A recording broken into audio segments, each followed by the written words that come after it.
Halo, assalamualaikum. Kembali lagi di video saya. Nah, hari ini saya akan coba test ride setelah kemarin saya upgrade crank dari Sora, bawaannya Helios C3, ukurannya 3450 chainringnya, ke cranknya Tiagra yang secara tidak sengaja saya dapat size yang lebih besar, yaitu 3652. Nah, seperti apa performanya dari si crank Tiagra ini? Kita akan saksikan reviewnya yuk, sambil kita jalan-jalan pagi ini. Nah, hari ini saya sepedaan santai setelah melewati minggu yang berat. Hari ini saya santai-santai sepedaan di area Pemda Sleman aja.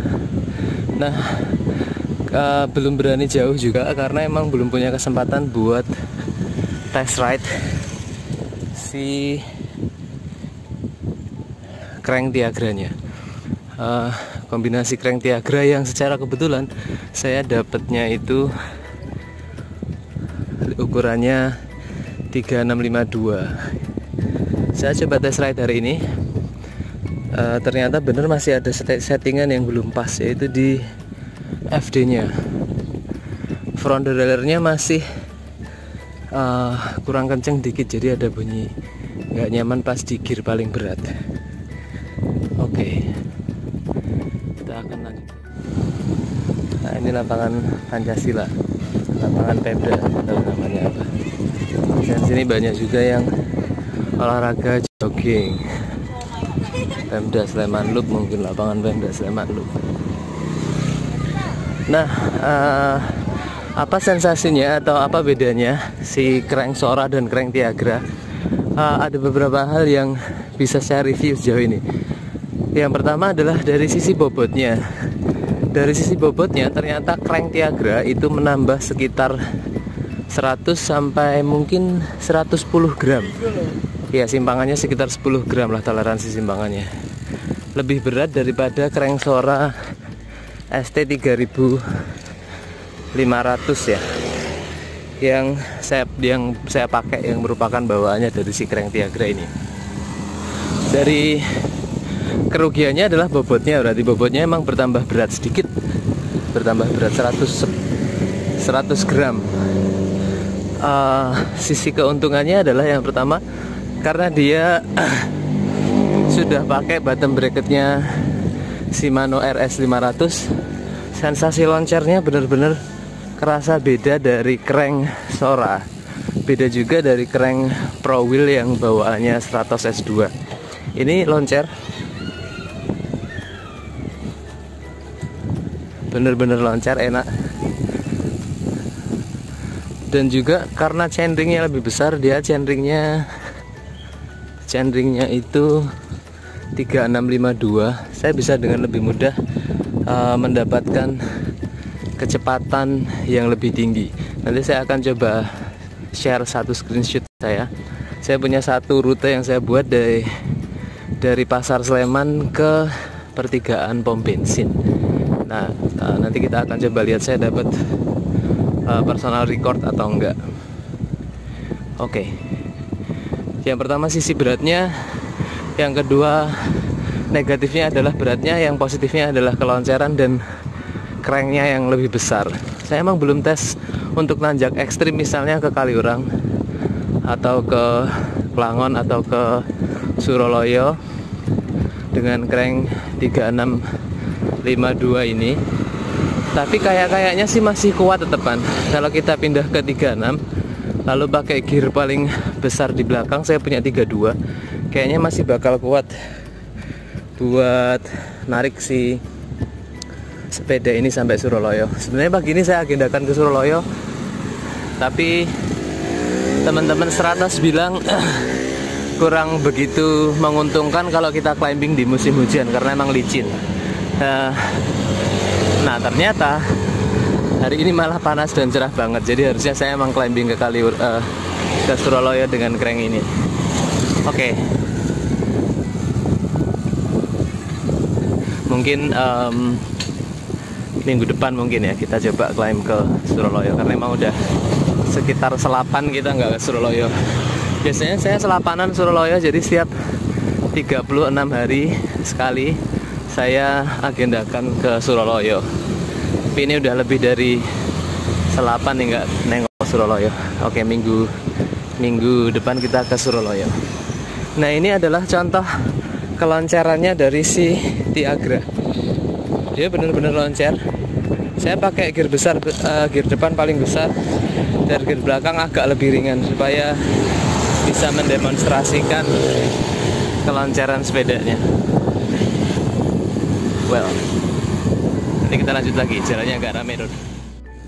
Oke, shifting experience dari si crank ini juga sepertinya sedikit lebih baik jika dibandingkan Sora. Jadi perpindahan dari gigi yang kecil ke gigi yang besar itu, meskipun dia ukuran chainringnya lebih besar, kayaknya rasa-rasanya lebih cepat pindahnya ya.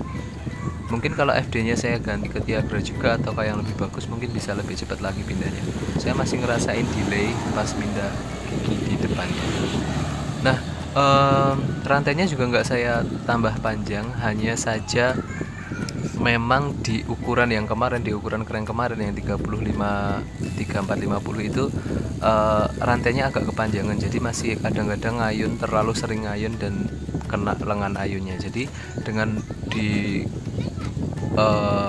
perbesar ukuran chainringnya ke 3652 ini malah justru jadi pas dan jadi enak banget, jadi nggak banyak getaran atau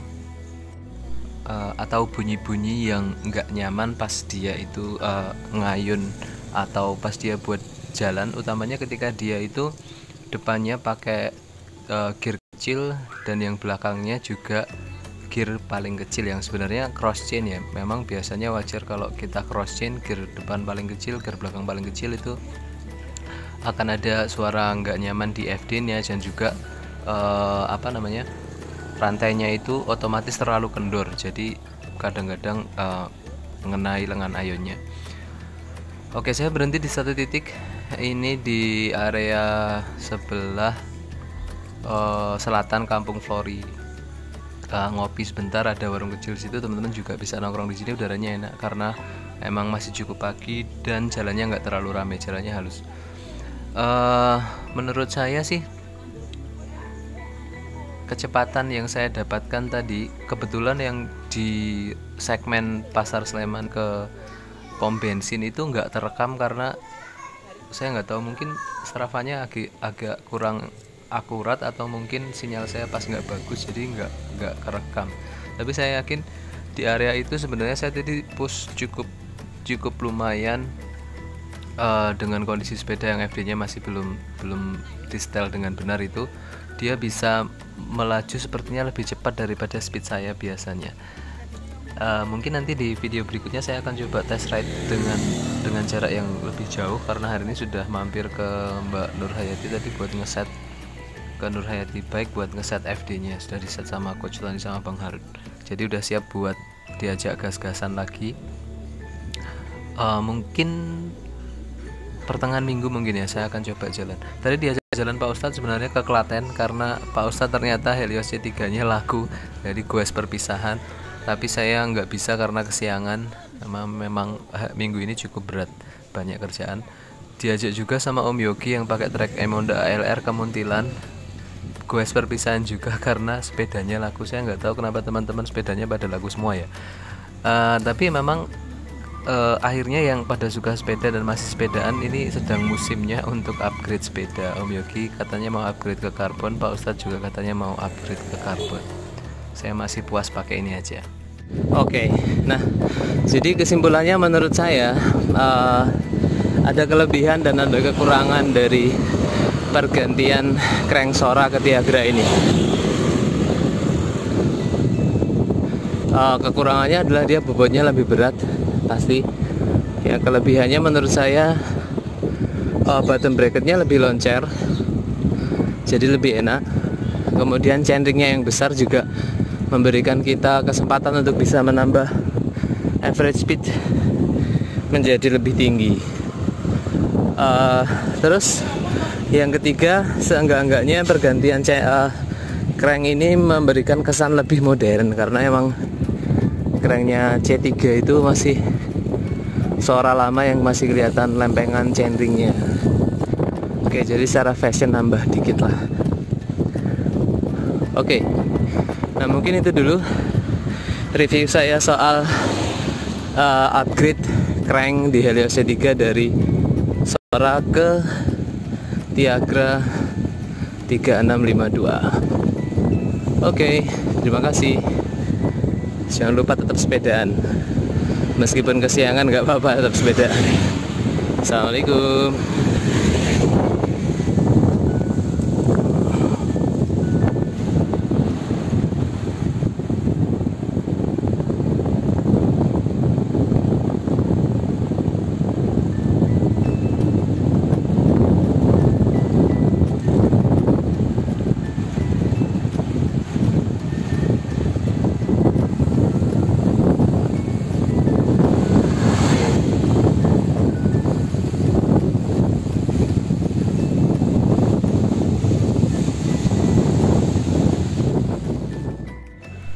Oke, mungkin itu dulu yang bisa saya berikan reviewnya. Masih belum terlalu menyeluruh, masih di permukaan banget karena emang belum jauh. Test ride-nya hanya sekitar 10 km atau 15-an kilometer. Tadi ada beberapa segmen yang saya nggak rekam. Terima kasih sudah menonton videonya teman-teman. Jangan lupa subscribe, like, comment, share kalau teman-teman suka videonya supaya lebih banyak lagi teman-teman yang lain yang terinformasi mengenai performasi crank Tiagra ini jika dibandingkan Sora. Terima kasih. Assalamualaikum.